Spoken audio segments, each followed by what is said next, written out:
What's going on, y'all? Welcome back to Dylan Talks Tone. So, last week, well, we've been kind of going through a whole bunch of different stuff, right, around the shop. We did a loaded strat pick guard, kind of did the whole process of that, wound a pickup, which was pretty fun.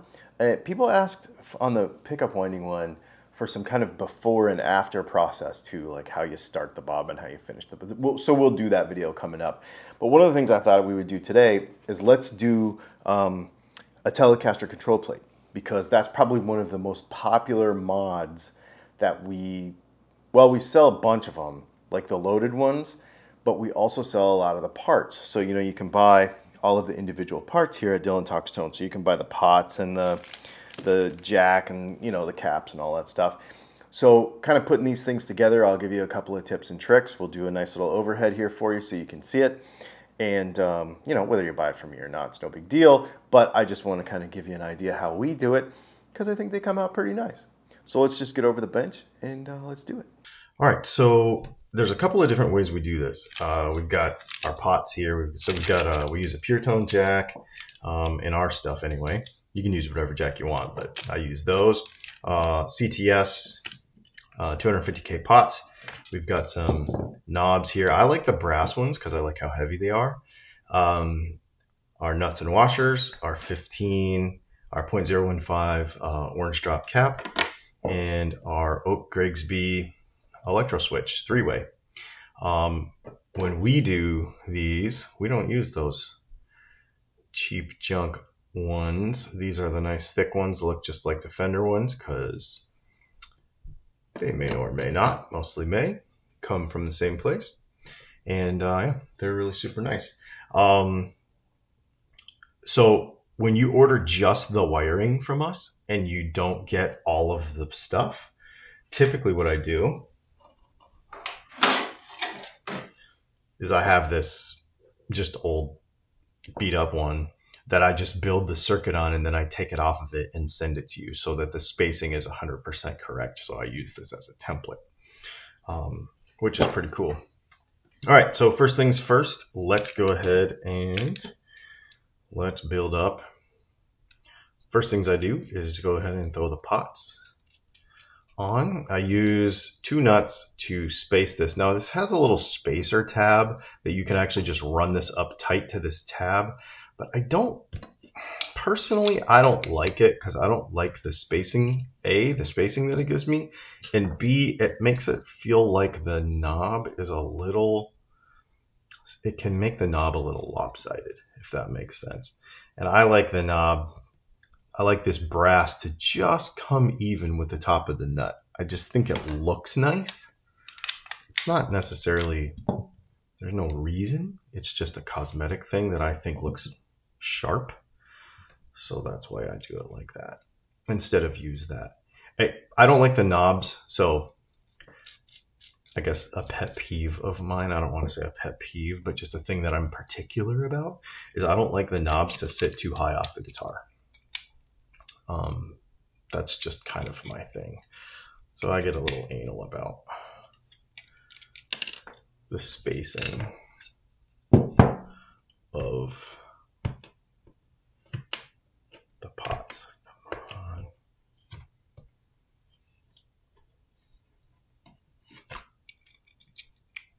Everything sticks to this silicone mat. I use this silicone mat from Amazon. Might as well leave a link to it. I like to solder on it because it doesn't burn and stuff doesn't slide around. All right, let's go ahead and put the switch on. Now the switch, when it's sitting in the guitar, it goes this way, right? So I like to have the metal away from myself, because when you're working on it in the guitar, then the pickups can come in on this side and they don't have to go over the metal plate. It just makes it easier to route the wires and stuff without worrying about anything touching stuff that it's not supposed to. So I put the metal plate back way, basically towards the bottom of the guitar, if that makes sense.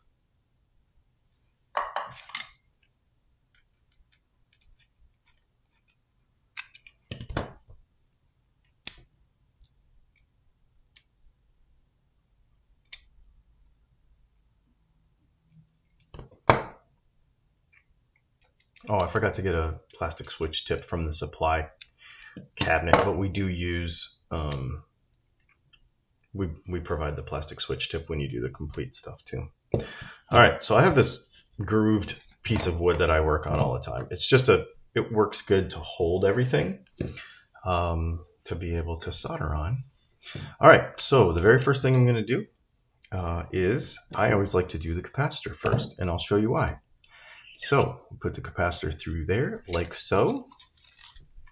We're going to do Fender style wiring, because Fender style wiring is cool because it's going on a Fender style guitar. So let's go ahead and solder the cap. Normally I would have an exhaust fan on for you eagle eye viewers that are super concerned about my safety or want to make some sort of know-it-all comments. But for a video, it's too noisy. All right, so then we're going to do there. Where'd my wire cutters go?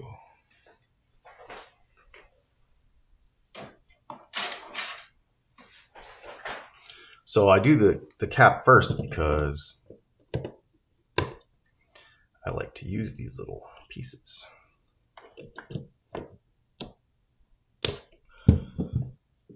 Like so. And then I use this to be my connector wire between the volume pot and the tone. I mean, we might as well repurpose stuff, right? Environmentally friendly with my solder smoke and my reusing of my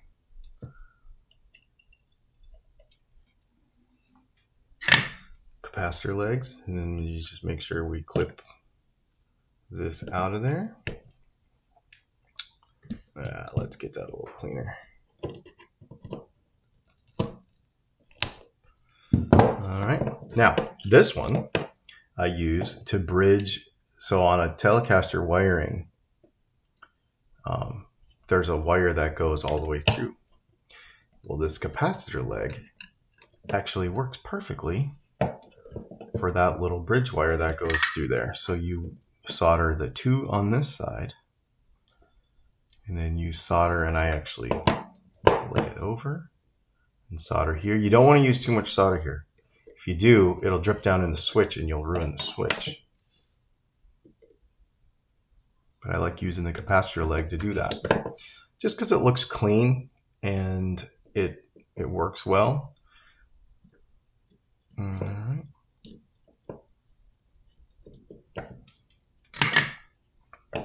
This wouldn't take me so long, but I have a tripod leg in my way right now.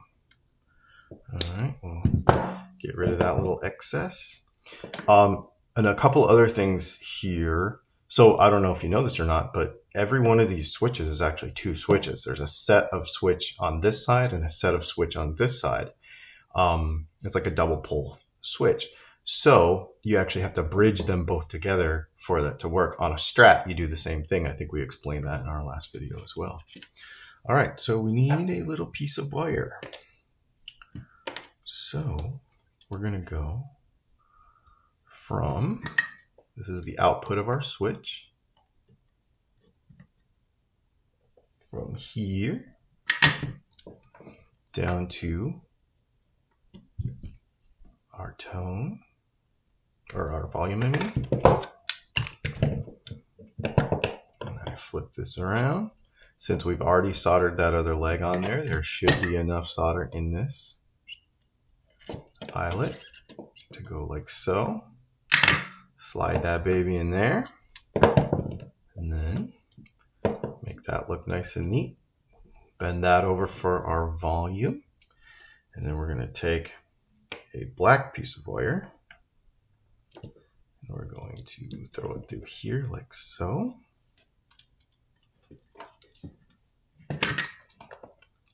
And we're going to ground it there and solder this eyelet here, and that will ground our output for our tone, or for our output jack. And then here is our ground. That's the ground for the output jack, and then this is the hot.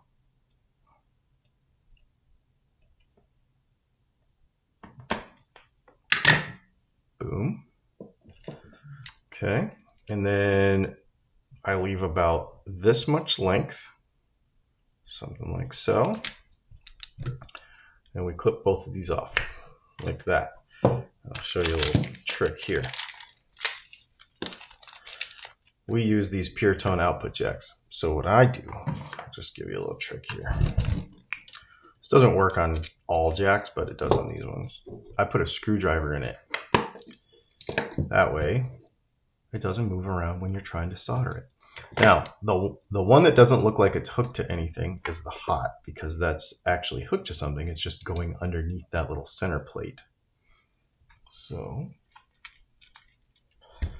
we'll solder that.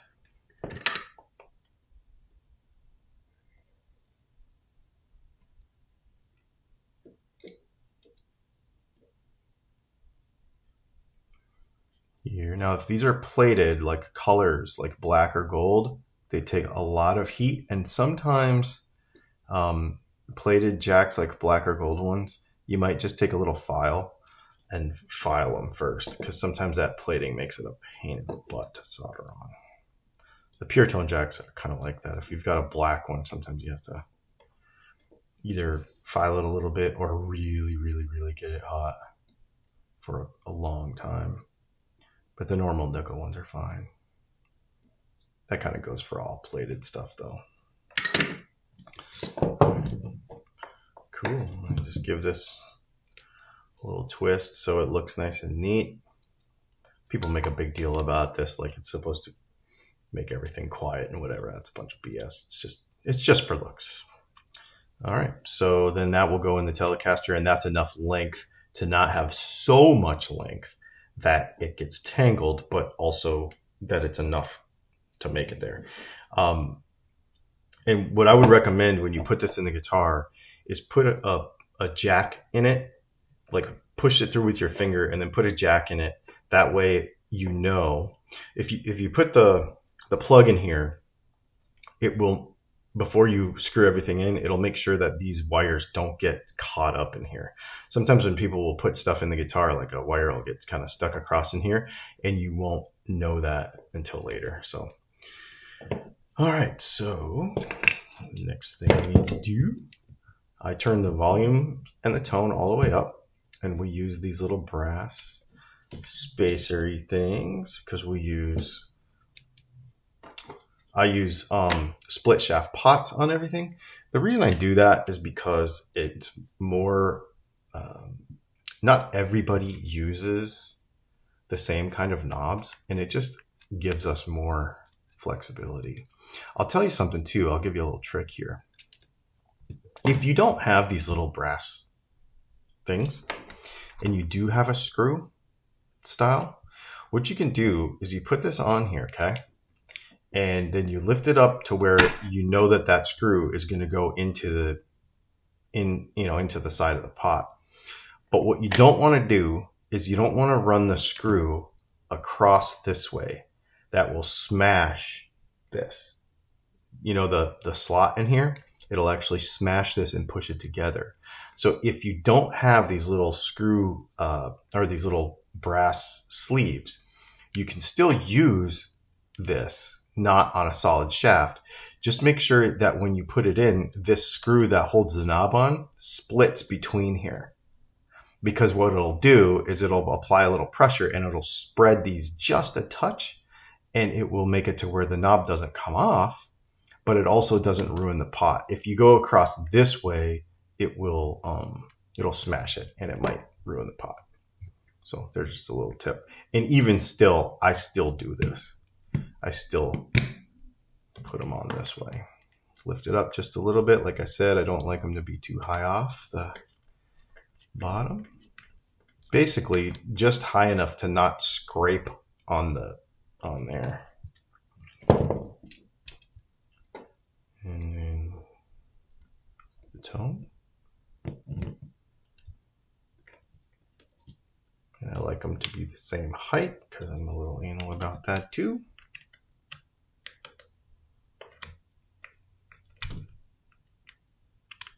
Tighten up the screw.